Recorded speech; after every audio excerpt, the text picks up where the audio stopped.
오늘은 다니엘서 9장 말씀 통해서 마지막 때를 준비하라 하는 제목으로 같이 은혜 나누겠습니다. 오늘 여기 본문에 나와 있는 71회의 예언, 20절에서 27절까지 나와 있는 이 71회의 예언은 이 다가올 미래의 역사에 대한 정확한 시간표를 제시하고 있다는 점에서 성경 가운데서도 아주 독특한 그러한 예언에 속합니다. 여기에 제시되고 있는 그러한 시간표는요, 좁게는 이스라엘의 미래에 관한 사건들이지만 넓게는 이후에 전개될 이런 세상 역사의 미래에 관한 사건들을 담고 있습니다. 하나님께서는 이 71회의 예언을 통해서 당신의 백성을 회복할 일정한 시간표를 가지고 계시다는 사실을 확신시켜 주십니다. 유대인들은 이 바벨론의 포로 생활, 이 70년이 이제 곧 끝나게 될 것이다 하는 것을 이제 하나님 말씀하시고요. 하나님께서는 또 단지 유대인들의 이 포로 생활 청산만을 내다보고 이 예언을 하신 것이 아닙니다. 하나님은 여기 보면 71회라고 하는 말로 표현된 이 놀라운 시대가 도래할 것임을 강조하셨습니다.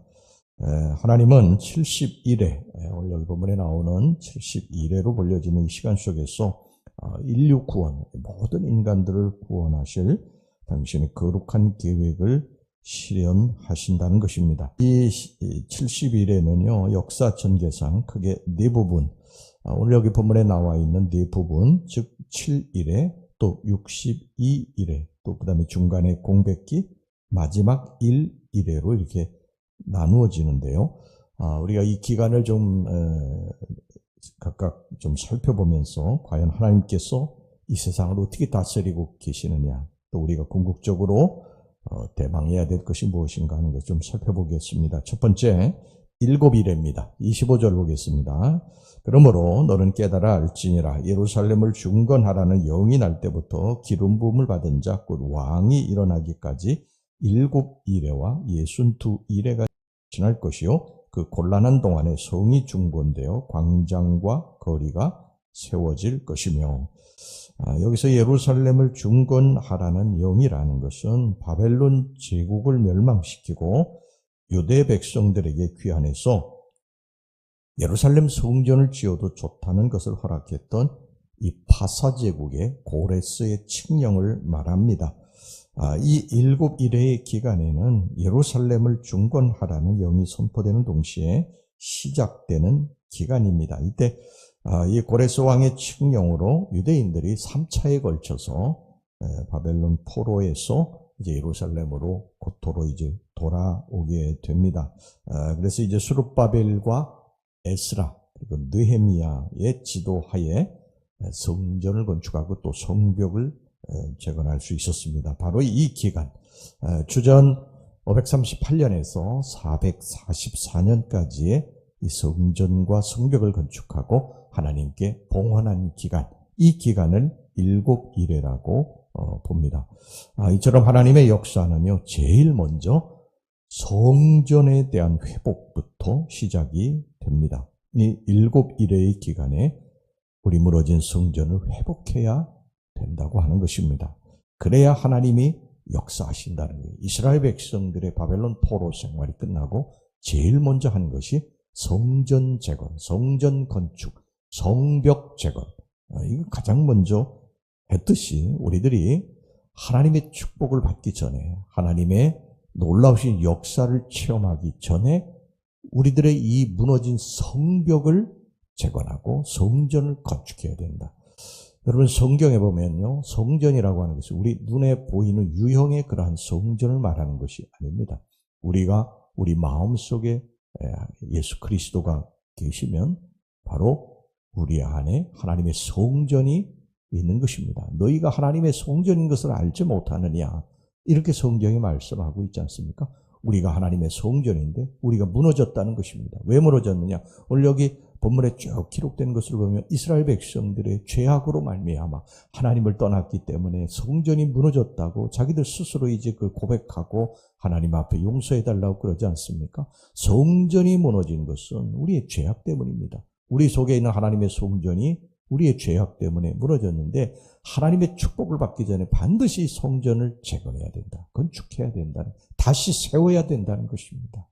우리가 하나님 앞에 철저한 회개와 그리고 하나님께로 돌아섬, 돌이킴, 이것이 있어야 하나님의 축복을 받게 되고 하나님의 역사가 우리들에게 나타나게 된다는 것입니다. 여러분, 우리 하나님 앞에 간절히 기도하죠. 우리들이 원하는 것에 대해서 기도하는데 이 원하는 것에 대해서 기도하기 전에 우리들이 먼저 하나님 앞에 바로 서려고 하는, 이러한 성전을 재건하려고 하는 이러한 그 자세는 갖지 않지 않습니까? 우리가 회개하지 않고 하나님의 축복을 받기는 어려운 것입니다. 그래서 항상 이 성전 재건, 성전 건축, 이것을 하나님 먼저 우리들에게 원하신다는 것, 이것을 여러분 기억하시고 성전을 정결케 하시고 성전을 회복하시기 주의 이름으로 축원합니다. 그 다음에 두 번째, 여기 62일에입니다. 62일에는 7일회가 끝나는 것과 동시에 시작이 되는데요. 성경에는 이 기간 동안에 어떤 특별한 사건이나 징표가 발생한다는 말은 하지 않고 단지 침묵하고 있습니다. 어쩌면 이 기간은요, 마지막 한 일에, 곧 마지막 종말의 순간에 발생할 이 우주적인 사건들을 위한 침묵기고 태동기라고 볼 수 있습니다. 마치 이 폭풍 전야와 같은 기간이라 할 수 있는데, 이때는 불안과 초조함이 겹치고 혼란이 가중될 것입니다. 그리고 성경은 이 62일회가 끝나는 때에 기름 부음을 받은 자, 곧 왕이 일어날 것이라고 그렇게 예언을 하고 있습니다. 여기서 기름 부음 받은 자, 왕, 누구를 나타내는 것일까요? 바로 예수 그리스도를 나타내는 것입니다. 따라서 62일에는 성전이 재건이 되고 예루살렘 성벽이 수축되었던 주전 444년에서 예수 그리스도가 탄생하는 때로 추정되는 주전 4년까지의 기간을 가리킨다고 하겠습니다. 그분은 메시아로 우리를 죄로부터 구원하시기 위해서 이 땅에 오신 구원자 예수 그리스도, 그분은 하나님의 아들이신 줄로 믿습니다. 그분을 믿는 자마다 구원받게 될 것이고 그분을 의지하는 자마다 승리하게 될 줄로 믿습니다. 자, 그 다음에 세 번째, 여기 26절에 보면요, 중간에 공백기가 있어요. 62일의 후에 기름 부음을 받은 자가 끊어져 없어질 것이며 장차 한 왕의 백성이 와서 그 성읍과 성소를 무너뜨려니와 그의 마지막은 홍수에 휩쓸림 같을 것이며 또 끝까지 전쟁이 있으리니 황폐할 것이 작정되었느니라. 이 중간에 공백기라고 하는 이 표현은요, 다니엘서에 그렇게 정확하게 언급되어 있지는 않습니다. 하지만 26절의 내용을 근거로 이런 기간을 설정해 볼 수 있습니다. 어쨌든 이 중간 공백기는 예수 그리스도의 탄생 때로부터 적 그리스도가 출현해서 많은 사람들을 미혹하고 그들과 언약을 맺기 직전까지의 기간을 의미합니다. 이 중간 공백기 때에 가장 두드러진 특징은 뭐냐면 기름 부음을 받는 자가 끊어져 없어질 것이며 장차 한 왕의 백성이 와서 그 성읍과 성소를 회파한다, 이렇게 말씀을 하고 있습니다. 이 두 사건은 뭐를 말하느냐 하면요, 첫째, 주 약 30년에 있었던 메시아 예수 그리스도, 그분의 십자가 고난과 죽음을 말하고요. 두 번째 말씀의 의미는 주 70년에 로마의 티토 장군에 의해서 예루살렘이 완전히 다 폐허가 됩니다. 그래서 이스라엘 나라 자체가 이 지구상에 사라져 버리고 없어져 버려요. 이것을 말하는 것입니다. 이 기간은 사실 어떻게 보면 하나님이 실패한 기간처럼 보이죠. 하나님을 자신의 신으로 모시고 있는 그러한 하나님의 백성들에게 실패한 기간, 그렇게 보이지만 예수님은 그 십자가 죽음에서 다시 살아나셨고요. 이스라엘 백성들은 바벨론의 포로 생활이 끝난 후에 또 다시 돌아와 성전을 건축하고 또 회복되고, 이 인간의 모든 문제들은 아직은 끝난 것이 아니다. 하나님의 계획과 섭리 가운데서 다시 역사하시고 세워지고 또 승리할 수 있다. 이것을 우리들이 가르쳐주고 있습니다. 그 다음에 이제 마지막 네 번째, 여기 27절 보겠습니다. 그가 장차 많은 사람들과 더불어 이 한 일해 동안의 언약을 굳게 맺고 그가 그 이레의 절반에 제사와 예물을 금지할 것이며 또 포악하여 가정한 것이 날개를 의지하여 설 것이며 또 이미 정한 종말까지 진노가 황폐하게 하는 자에게 쏟아지리라 하였느니라 하니라. 이게 한일해입니다. 한일해. 이 기간은 인류 역사의 마지막 종말의 때를 예언한 기간입니다. 이 기간에는 제사와 예물이 금지되고 이 멸망에 가증한 것들이 소개될 것이라고 예언되고 있습니다. 이것은 역사적으로는 우리가 계속 살펴보았지만 이 셀류쿠스 왕조의 안티오코스 4세 에피파네스에 대한 예언인데요. 궁극적으로는 메시아 예수의 재림을 앞둔 이 종말의 때에 나타날 이 적그리스도의 배교와 박해가 가정되는 때를 가리키는 것입니다. 다시 말하면 요한계시록에 예언되고 있는 예수 그리스도의 재림 직전에 있을 7년대 환란의 시대, 그 적그리스도가 활동하는 시대를 가리키는 것입니다.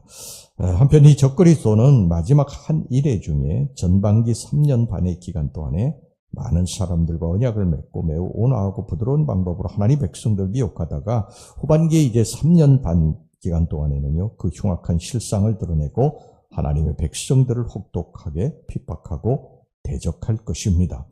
이때 적그리스도는 자신의 이제 최후의 날이 온 것을 이제 알고서 많은 사람들을 미혹해서 자신을 경배토록 할 것이며 특히 사람들에게 짐승의 표인 666을 주어서 그들로 하여금 완전히 하나님과 단절된 멸망의 자식들이 되게 만들 것입니다. 그러나 분명한 것은 이런 적그리스도의 활동의 때는 정한 기간이 있다는 사실입니다. 따라서 우리 성도는 이 말세의 때에 우는 사자처럼 삼킬 자를 찾는 이 적그리스도의 활동에 주눅이 들거나 두려워하거나 미혹되지 말아야 될 줄로 믿습니다.